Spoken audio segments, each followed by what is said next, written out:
What's up guys, it's me Jeremy. It's been a while since we made a champion history video, but I actually really enjoyed making them in the past, so today we are once again revisiting the idea of the full history of a champion and featuring someone that's been in the game since the very beginning, with Jax. So leave a like if you enjoyed the video or a dislike if you didn't. And our journey through Jax's history starts off with his release, or rather the release of League of Legends itself, as Jax was one of the original 17 champions available to play in the alpha stage of League of Legends. That was over 7 years ago, back on the 21st of February 2009. His lore is a bit outdated now and is kind of not really considered canon by Riot, but originally he was a self-proclaimed Grand Master at Arms, who fought 152 times in the arena and never lost once. The organizer of the League of Legends, the Institute of War, banned Jax from competing, worried that the peace would be disturbed by a fighter who was unbeatable. Jax's scores of fans eventually managed to force the Institute to relent, but with one condition: Jax wasn't allowed to use a real weapon. The Institute gave him a list of weapons they deemed suitable: a lamppost, a chicken's foot, a spatula, and a fishing rod. It's some of our favorite lore in the game, so we really hope he keeps some of it if Riot ever decides to give him a fully fleshed out update. Now, Jax's kit has remained fairly similar in terms of his playstyle throughout the years. He's always been a fighter wanting to get up close and personal. But his current kit is extremely different from the original release. His kit during beta was quite interesting, with a reliance on the now removed dodge mechanic. The passive was Weapon Mastery, giving him bonus damage based on his items, which really complements his theme as a champion based on scaling over the course of the game and being a master of weapons. His Q and W were actually switched, Q being Empower and W being Leap Strike, but after release they were switched around to the current setup during patch 61. Empower wasn't the single target ability we know it as now as well. Instead, it would cleave enemies in front of Jax, and follow-up cleaves would deal more damage with increased range. His E was still called Counter-Strike, but instead of him avoiding auto attacks, it used to increase his dodge chance. Kind of the same ability, but the old Counter-Strike let Jax focus on dodge chance to avoid massive amounts of damage. As well, every time he dodged an attack, he could briefly stun nearby enemies. His ultimate at the time was Relentless Assault, draining his mana on attack similar to Muramana, but increasing his damage on consecutive attacks along with boosting his attack speed. So basically imagine Jax if he stunned more often and could hit multiple opponents at once instead of only one, as well as dodging attacks constantly. Pretty insane. He's definitely one of the more notable beta champions in terms of just raw power. Jax received his first gameplay update on patch 75. His passive was reworked to increase his health based on how much attack damage or ability power he had from his items, probably an attempt to tone down his damage a little bit, but give him a little bit of a trade-off in tankiness. He also got a pretty sweet change to Leap Strike that let him target allies with it, letting him jump to safety or join in on fights way more reliably. Empower was causing some issues with his power level, so it was changed to give him bonus damage to all nearby enemies, rather than the crazy scaling Empower that he had before. It was still pretty spammable though, with only a 1-second cooldown at all ranks, so he could still deal tons of damage to multiple targets in a fight. And this was just the start of Jax's tweaks though. Riot was having a pretty hard time finding a fair place for Jax to be in terms of balance. And in this gameplay update, Jax's ultimate was also converted into a passive, allowing him to deal bonus damage on attacks and giving Jax bonus attack speed that stacked up as he continued to attack as well. You might have tried playing full AP Jax before. It's a pretty fun way to play the champion, and it's a pretty interesting off-meta build. Back in the day though, AP Jax was the meta build, and man, it was just insane. And it didn't exactly agree with where Riot wanted to be because his AP ratios were just through the roof, and they eventually nerfed it pretty hard on patch 82, bringing us one step closer to the Jax that we're all familiar with, the hybrid bruiser playstyle of Jax, although we still had an emphasis on area of effect damage up to this point. This only marked the start of a lot of AP ratio nerfs that Jax would get hit with in the future, preventing him from becoming a bursty AP assassin, and keeping him as that fighter kind of bruiser that wanted to keep auto-attacking on targets as much as possible. Patch 103 brought with it Riot's final decision on the direction they wanted to take Jax, and his second gameplay update. Jax's area of effect capabilities were removed pretty much completely in favor of raw single target DPS. This marks the start of Jax's reign as one of the best duelists in the game, sporting his new Empower, the single target auto attack reset that he still has today. His ultimate was changed once more to giving him stacking magic resistance based on his dodge chance, a stat that Jax still heavily relied on and abused pretty hard at the time in his kit. And this gameplay update also turned his passive ultimate into one with a bonus effect if he reactivated it, lasting a short while, usually long enough to start and end a quick brawl. Jax wasn't safe from changes yet though, as Riot eventually decided that dodge was a stat that they wanted to remove from the game, believing that it was relatively anti-fun to play against, so it was phased out over a period of time that began on patch 124. Jax was caught in the crossfire, although because of his reliance on the dodge mechanic, it was decided that he would retain some of it as an individual characteristic, and he was allowed to keep the mechanic as part of his new E Counter-Strike. This was happening during patch 132, and marked the biggest change in Jax's history. A full rework that left Jax in a state pretty close to what we're familiar with now. As well, this was the patch that dodge had finally been removed completely from the game.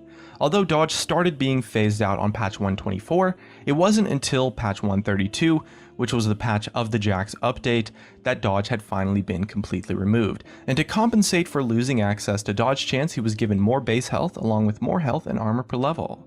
A lot of early game power was shifted from his W onto his Q, giving his leap strike way more base damage, although it didn't hurt his empower too much thanks to the reduced cooldowns. His E Counter-Strike was remade into one of the only remaining dodge type abilities in the entire game. It allowed him to avoid auto attacks for a couple of seconds before stunning and damaging nearby enemies, increasing the damage dealt based on how many attacks he avoided. His passive was updated to give him attack speed stacks for each consecutive auto attack he landed, and he was given a brand new ultimate, Grandmaster's Might. The new ultimate was similar to the current Jax ultimate, giving him more bonus damage on every third strike passively, along with bonus attack damage and ability power when he activates Grandmaster's Might, based on how much AD or AP he already had from items.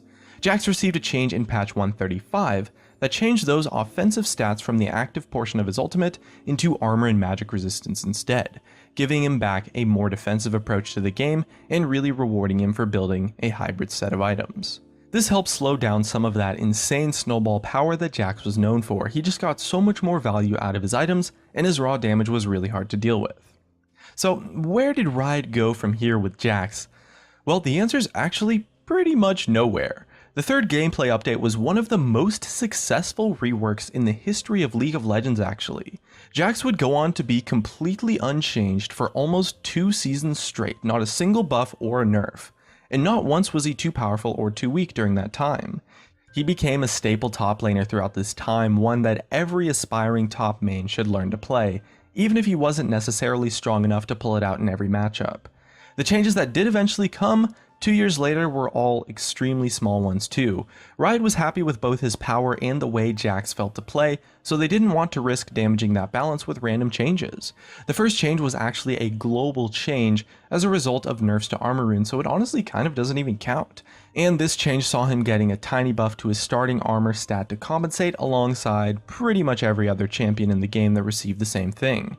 No champion stays without small tweaks forever though, as the rest of the game is still evolving and item buffs and indirect changes can make a champion more or less powerful by itself, but the fact that Jax was completely unchanged, not a single buff or nerf, not even minor ones for about 2 years, just really speaks to the volume of how truly successful that third Jax rework actually was. And it's definitely one of the underrated updates that happened in League of Legends. In fact, it might be one of the best reworks to have ever happened. Eventually though, Jax was hit with a few minor stat nerfs as a result of other changes in the game on patch 4.11, including his base health, health per level, and armor. He was just a little bit too strong early on for such an amazing scaling champion and had become quite a dominant pick in the meta. He kind of fell back into the numbers game from Season 3 onwards. Riot had settled on his final kit, and now it was just a case of maybe tuning him occasionally to keep him in line. Patch 421 saw an improvement to Counter-Strike, lowering the cooldown at all ranks, so that a player with good timing could really make the most of it and help him survive tough lanes with the lower resistances from his previous change. His ultimate was also tweaked a little bit at this point, taking away some of the base magic resist increases on activation, along with reducing his base armor increase, although it did raise the AD ratio slightly to reward focusing on attack damage builds. And once again, Jax was in a really solid place balance-wise. He saw no updates at all until halfway through Season 5, when his age was starting to show a bit. Jax's kit is relatively simple, and a lot of the new champion releases feature new mechanics and strengths that Jax needed raw numbers to deal with. He received a few minor buffs over the patches in Season 5 to help him survive and scale up, the first being on patch 5.12 with a buff to the magic resistance and armor given by his ultimate at all ranks. This increased both stats by 10, 15, and 20 per each rank respectively, which is actually quite a big improvement and really solidified his ultimate ranks as his core power spikes outside of his item purchases. His Counter-Strike mana cost was also reduced in the early game on patch 5.17, as picking Jax into certain lanes was almost guaranteed to end badly. Ranged poke champions were starting to gain popularity and Jax really needed a way to deal with those threats, and the reduced mana cost meant he could use his Counter-Strike defensively or offensively more often without needing to worry as much about running out of resources, but it still wasn't far enough. Jax then received a change that was focused on improving his early game a little bit, a bump up to his base mana and a reduction to his mana growth per level on patch 522. Although this meant he was worse off after hitting the max level, it again gave him the opportunity to use Leap Strike and Counter Strike more often in lane and really rewarded Jax players who knew when the ideal points to use those abilities were. And finally we get to Season 6, the modern age of League of Legends, and two interesting changes to Jax's ultimate, Relentless Assault. These changes were really based around the new Devourer / Ginsu's Rageblade item, and as this item was just so good on Jax, he needed his attack speed to be lowered a little bit to compensate for this new core. Patch 6.3 decreased his attack speed per stack for each level of his ultimate, but he was given a new cap of 8 stacks instead, rather than 6.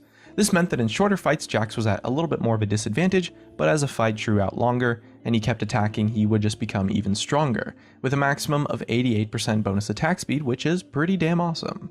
And here we are at the end of Jax's timeline finally, with one final change, a quality of life improvement that Jax players had been hoping to see for a long time. In patch 6.11 his Relentless Assault was updated to cause stacks to drop off one at a time, rather than all at once, and this made it way easier for Jax to stay at a high number of stacks, especially when wanting to use that crazy attack speed to split push and tear down towers.